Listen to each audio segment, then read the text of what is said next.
साहिब बंदगी सतनाम बंदी छोड़ सतगुरु कबीर साहिब की जय हो। आज हम जानेंगे सतगुरु नितिन साहिब जी से कि हमारा असली राम कौन सा है।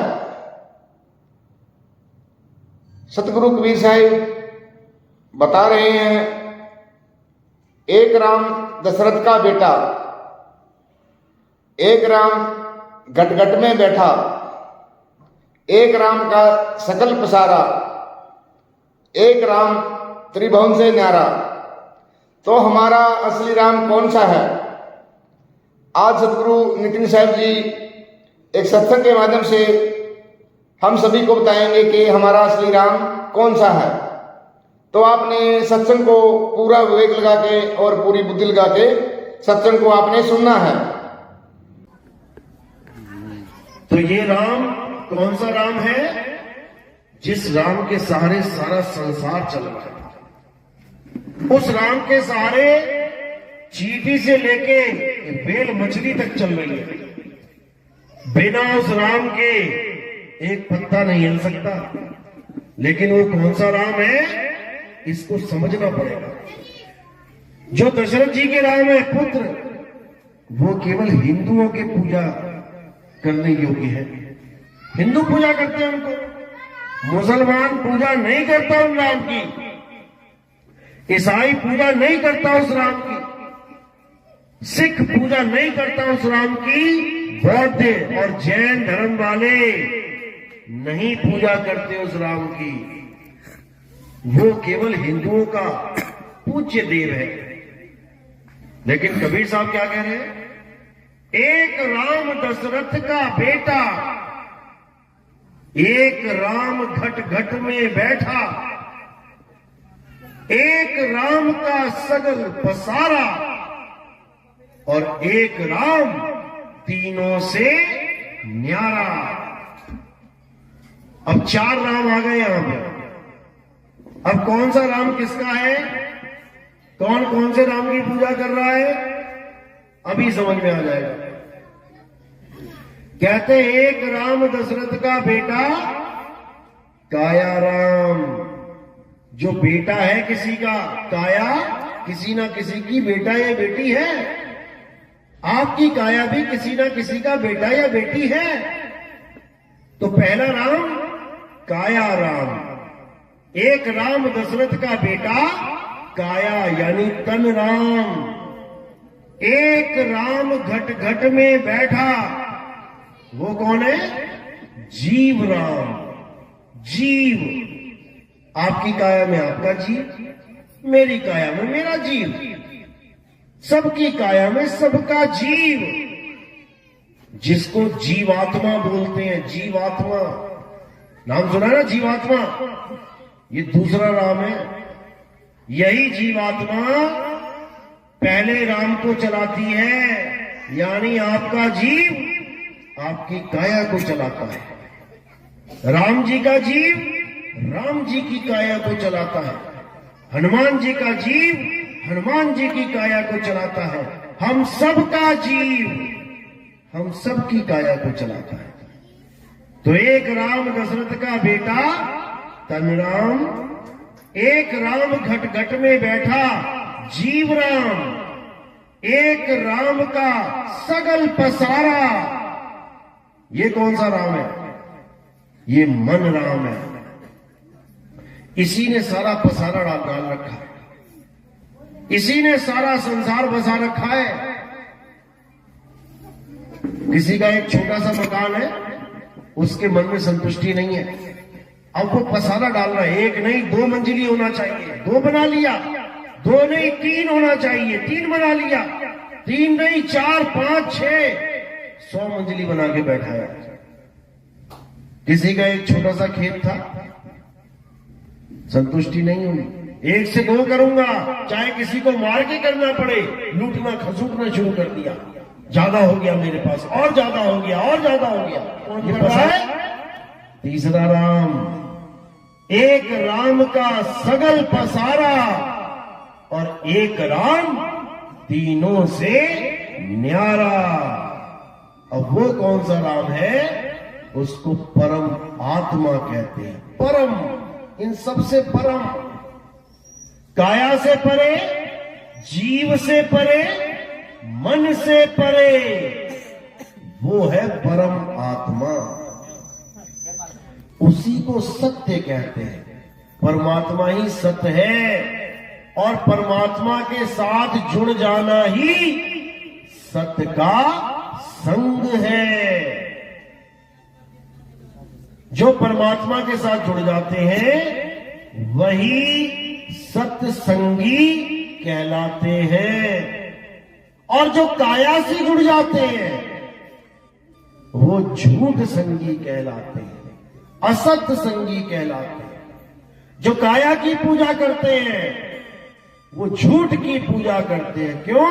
हे अर्जुन, इस दुनिया में दो प्रकार के तत्व हैं, एक असत्य और एक सत्य।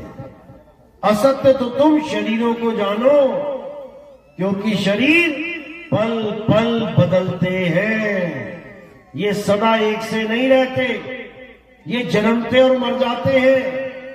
असत्य कभी एक सा नहीं रहता, वो पल पल बदल जाता है। जैसे तुम्हारी शक्ल, जब तुम पैदा हुए इतने से थे, देखते देखते देखते देखते देखते आज कितने बड़े हो गए, बाल भी सफेद हो गए, मुंह में दांत भी नहीं रहे, चमड़ी लटक गई, और ऐसा कोई दिन भी नहीं गया जब तुमने शीशा ना देखा हो। रोज देखा तुमने।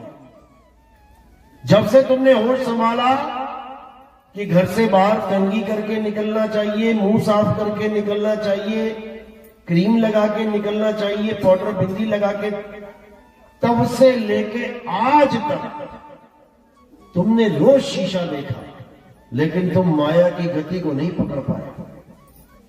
तुम्हारे सामने रोज शीशा देखने के बावजूद, तुम्हारा चेहरा रोज बदलने के बावजूद, तुम ये जान ही नहीं पाए कि मेरा चेहरा कैसे से कैसा हो गया। रोज तुमने अपना चेहरा देखा, लेकिन पकड़ नहीं पाए कि मैं इतने से इतना कैसे हो गया, काले बाल से सफेद कैसे हो गए।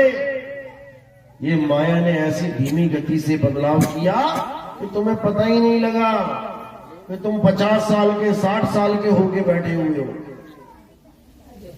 यही माया है, यही असत्य है। इसी असत्य को जानकर समझकर त्याग देना और सत्य को समझ के ग्रहण कर लेना, यही तुम्हारे जीवन का लक्ष्य है। इसके अलावा और कोई लक्ष्य नहीं है। कोई कहे कि मैं यहां पर बिल्डिंगें बनाने आया हूं, मैं इस दुनिया में बड़ी बड़ी नौकरियां करने आया हूं, मैं बड़ी बड़ी तनख्वाहें लेने आया हूं, मैं बड़े बड़े खेत खरीदने आया हूं, मैं यहां बिल्डर बनने आया हूं, ऐसा कुछ नहीं है भाई। किसी गलतफहमी में मत रह जाना कि ये काम करने आए तुम। ये तो पेट का धंधा है। कोई रिक्शा चला के पेट भर रहा है, कोई फोटोग्राफी करके पेट भर रहा है, कोई सुनियारा का काम करके पेट भर रहा है, कोई लोहार का काम करके पेट भर रहा है, कोई पुलिस वाला बन के पेट भर रहा है, कोई जज, कोई वकील, कोई डॉक्टर बन के पेट भर रहा है। केवल पेट का धंधा है, इससे ज्यादा कुछ नहीं। इस गलतफहमी में मत रहना कि मेरी जॉब छोटी है, मैं छोटा आदमी हूं, और वो बड़ी जॉब वाला वो बड़ा आदमी है, ऐसा कुछ नहीं है। दोनों को उठा के उसी एक कब्रिस्तान में ले जाया जाएगा। ऐसा नहीं है कि बड़े आदमी को बड़े वाले कब्रिस्तान में ले जाएंगे और छोटे वाले को छोटे कब्रिस्तान में, ऐसा नहीं है। बड़े से बड़ा आ जाए, छोटे से छोटा आ जाए, वही गंगा के किनारे आ जाएगा, वही धरती के नीचे दबाया जाएगा, चाहे करोड़पति हो, अरबपति हो, खरबपति हो। इस गलतफहमी से निकल जाओ कि यहां ज्यादा पैसा कमाना तुम्हारा जीवन का लक्ष्य है। बिल्कुल नहीं, बिल्कुल भी नहीं।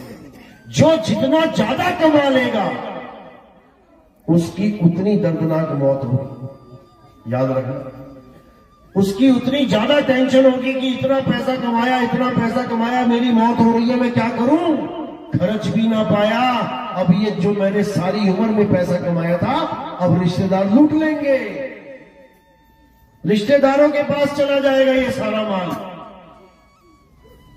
उसकी तो और हालत खराब होने वाली है। भिखारी जाएगा, कहेगा अरे छोटी सी झोपड़ी है, चल हट, इसका भी क्या लोभ करूं, अब तो परमात्मा के पास जाने की तैयारी है, और करोड़पति का सारा ध्यान उसकी माया में रह जाएगा, उसकी दुर्गति होगी। तो यही कबीर साहब समझा रहे हैं, आए हैं तो जाएंगे, राजा रंक फकीर, एक सिंहासन चढ़ चले और एक बंधे जंजीर। बस दो ही तरीके हैं तुम्हारे पास, जब शरीर छूटेगा, मौत आएगी, केवल दो तरीके हैं। क्या करना है, या तो जंजीरों में बंधे चले जाओ, पकड़ के यमदूत आएंगे, मार मार के ले जाएंगे, या फिर उस मालिक के सिंहासन पे बैठ के चले जाओ। एक सिंहासन चढ़ चले और एक बंधे जंजीर। अब इतना समझ, तो जंजीरों से कौन बंध के जाएगा, जिसके प्राण इन 9 दरवाजों में से निकलेंगे, आंख में से, कान में से, नाक में से, मुंह में से, लिंग में से, गुदा में से, जिसके यहां से निकल गए वो तो गया 84 में, उसकी तो वो हालत होगी कि वो सोच भी नहीं सकता। गली गली में खाल उतारी जाएगी उसकी, देखो बंगले खड़े हुए हैं, मुर्गियां खड़ी हुई हैं, गर्दनों पे छुरियां चलेंगी, कोई बचाने वाला नहीं, कोई FIR नहीं, कोई रिपोर्ट नहीं, कोई रिश्तेदार नहीं बचा पाएगा, कोई पुलिस वाला, कोई जज, कोई वकील, कोई कुछ नहीं कर पाएगा। सब अपना अपना मस्त है और बकरा चौक पे खड़ा हुआ है कटने के लिए। वही दुर्गति तुम्हारी हो जाएगी। कोई बचाने वाला नहीं है, बचाने वाला है तो केवल एक है। तो साहिब कहते हैं, अरे बचना चाहो काल जाल से तो चीनो शब्द हमारा, और कहे कबीर अमर कर राखूं जो निज होए हमारा। अमर करके रखूंगा उसे जो 100% मेरा हो जाए। मेरा हो जाए मतलब मेरी बातों को मान ले, मेरी बात को समझ ले, मेरे ज्ञान को अपना ले, फिर वो काल जाल से छूट जाएगा। नहीं तो बड़े बड़े ऋषि मुनि पीर पैगंबर इसी काल के जाल में उलझे फिरे, काल से कोई बच नहीं पाया। तो साहिब यही समझा रहे हैं कि जिस देश को, जिस धरती को, आसमान को तुम ये मान के बैठे हो कि मेरे भगवान ने बनाया, मेरे परमात्मा ने बनाया, मेरे लिए बनाया, भूल जाओ, इस गलत फहमी में मत रहो। ये धरती हमारी, हमारे परमात्मा की नहीं है। किसने बनाई ये धरती, ये आसमान, ये सूरज चांद सितारे? साहिब समझा रहे हैं, अरे 3 लोक एक जेल है, पाप पुण्य 2 जाल, सारा जग भोजन बना, खाने वाला काल। ये सारा जग भोजन है।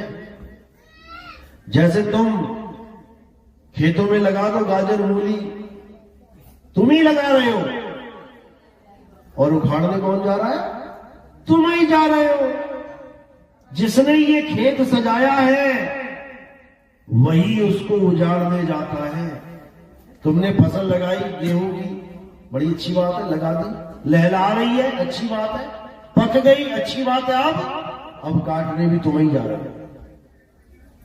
यानी जिसने ये खेत बसाया है 3 लोक रूपी, वही इसको खा रहा है और किसी को समझ भी नहीं आ रहा है। तुम्हारे सामने खा रहा है और तुमने देखा भी है उसको खाते हुए। तुमने काल को देखा है? किसी ने काल को देखा आज तक? किसी ने उस काल को देखा जो सारी दुनिया को खा रहा है? नहीं देखा। महाभारत में गीता देख लेना YouTube पे, उसमें देख लेना कृष्ण जी का विराट रूप। जब तुम विराट रूप देखोगे तो क्या देखोगे? 6 फुट के कृष्ण जी 1000 लाख करोड़ फुट के हो गए, बड़े बड़े बड़े बड़े अनंतों शरीर उनके साथ लग गए। कृष्ण जी तो एक थे ना, तो ये बाकी कौन खड़े हो गए साथ में?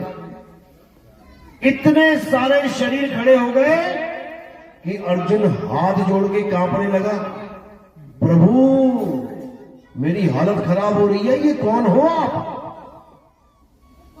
तब उस काल ने अपने बड़े बड़े जबड़े खोले और एक तरफ से सारी दुनिया के लोग उसके मुंह में जाने लगे। देखा कि नहीं देखा? देखा है ना? आगे याद आ जाएगा, धीरे धीरे आएगा। तो एक तरफ से उसके मुंह में जाने लगे, एक तरफ सबको चबाने लगा।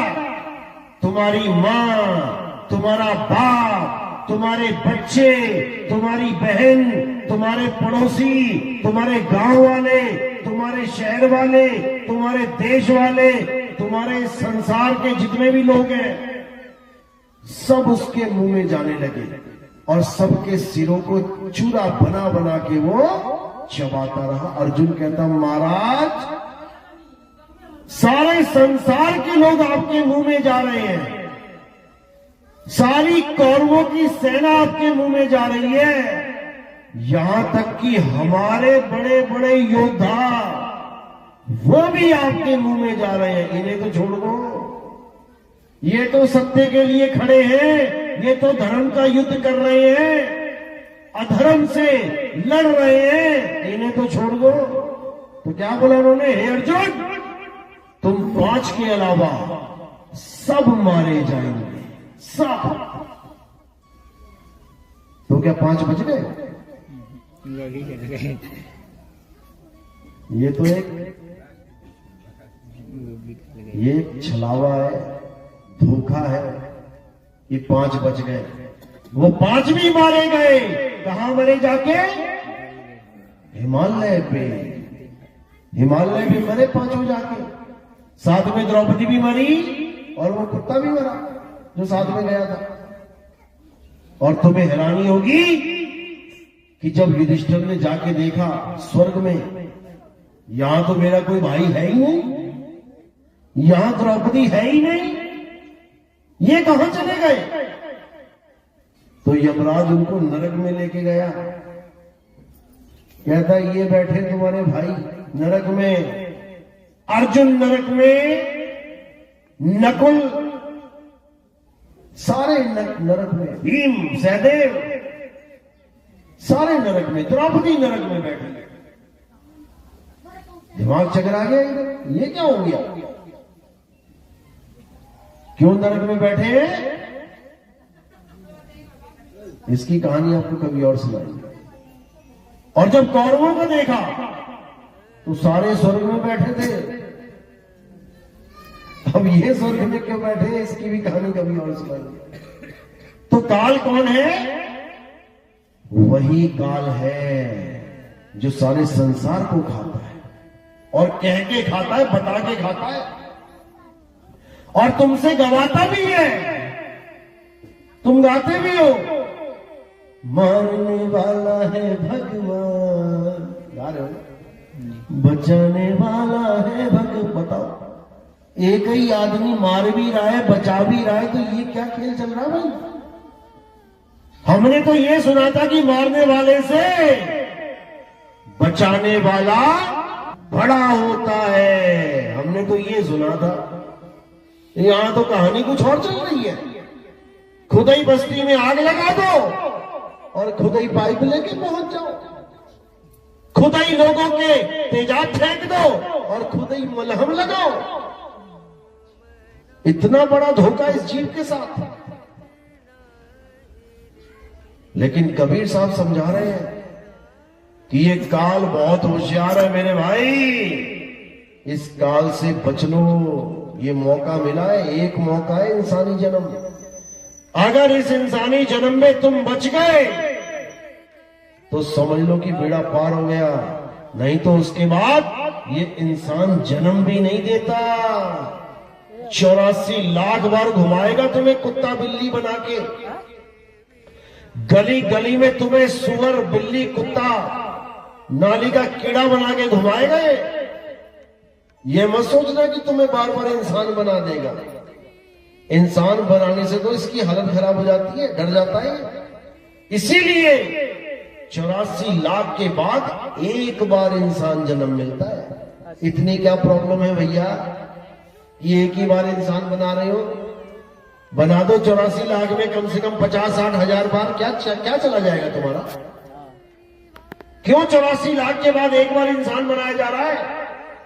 क्योंकि इसको पता है कि जो इंसान बन गया तो कबीर साहब कहीं ना कहीं से आके ज्ञान समझा देंगे उसको, और वो निकलने की तैयारी कर लेगा। मेरे जीव, मेरे तो नहीं कहूंगा, परमात्मा के जीव एक एक करके निकल जाएंगे तो मेरी दुनिया खाली हो जाएगी। ये काल भगवान की सोच है। एक एक जीव के लिए वो पूरी जान लगा देता है लड़ने में। अभी तुम्हें नहीं पता इस काल भगवान के बारे में। ये काल कौन है तुम्हें पता है? ये काल ब्रह्मा विष्णु और महेश जी के पिताजी हैं। पिताजी कृष्ण मत समझ लेना उसको कि वो कृष्ण जी थे। गीता में कृष्ण तो एक है, और कृष्ण जी तो लहसुन प्याज भी नहीं खाते, क्योंकि कृष्ण जी के भगत भी नहीं खाते, और वो इंसान को खा रहा है। कुछ तो अलग होगा, इसीलिए उसका नाम काल रखा गया है। कालों का काल महाकाल। अब उसी काल की जो सृष्टि है उसको ब्रह्मा विष्णु महेश चलाते हैं। ब्रह्मा जी पैदावार करते हैं। जो तुम पैदा हुए हो यहां दुनिया में, किसने किया? ब्रह्मा जी ने किया। तुम्हारी पालना करते हैं गर्भ में, किसने किया?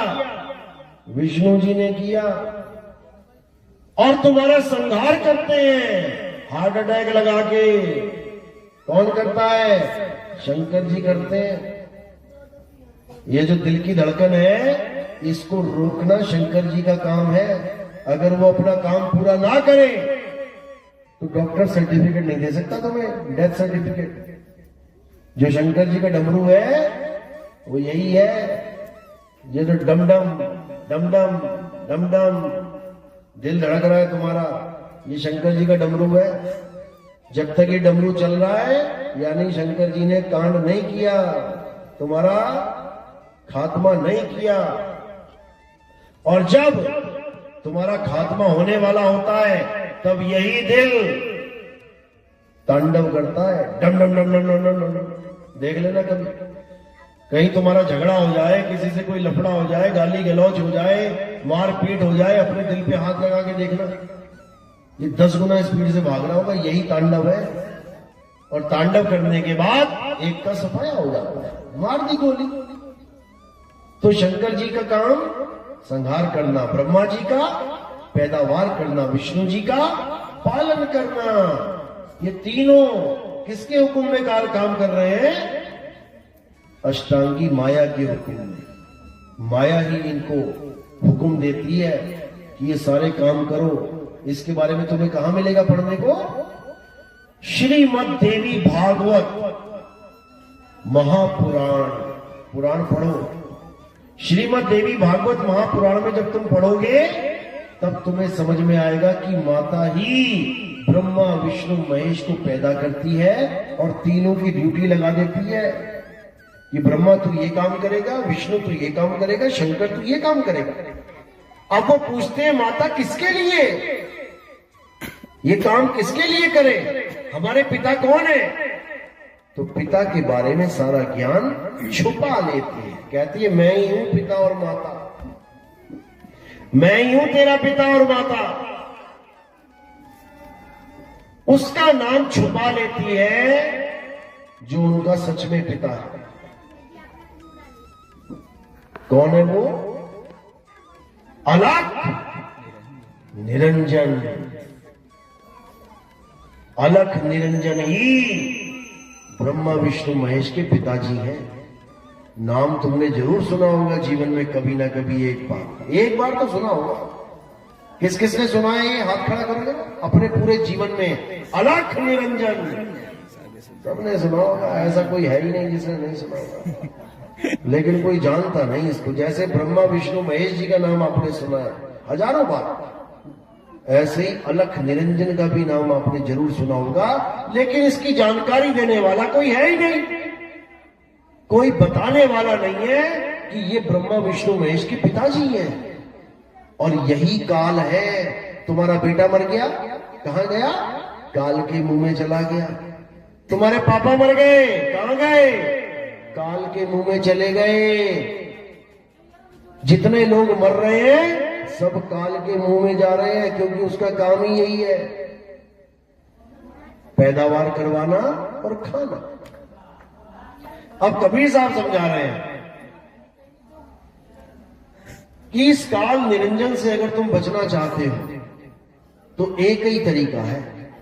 ये सब कुछ खा सकता है जो तुम्हें आंखों से दिखाई दे रहा है, ये सब कुछ खा सकता है, ये मुंह में ही लेके बैठा हुआ है, ये सारी सृष्टि मुंह में लेके बैठा हुआ है, हर चीज का खात्मा कर सकता है, एक चीज खत्म नहीं कर सकता ये, और वो क्या है? आत्मा। ये आत्मा को नहीं मार सकता, बल्कि ये बताता भी है कि आत्मा को कोई नहीं मार सकता, आत्मा अमर है, अजर, अविनाशी।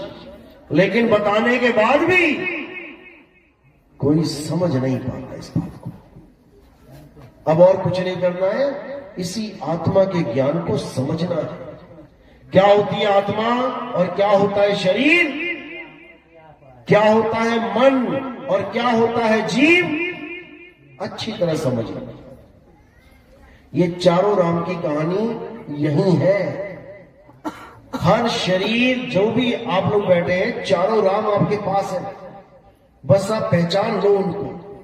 ये जो पहला राम है ये शरीर है, जिसकी तुम फोटो फेसबुक पे डालते हो, व्हाट्सएप पे स्टेटस लगाते हो, तुम पहले राम की महिमा गा रहे हो।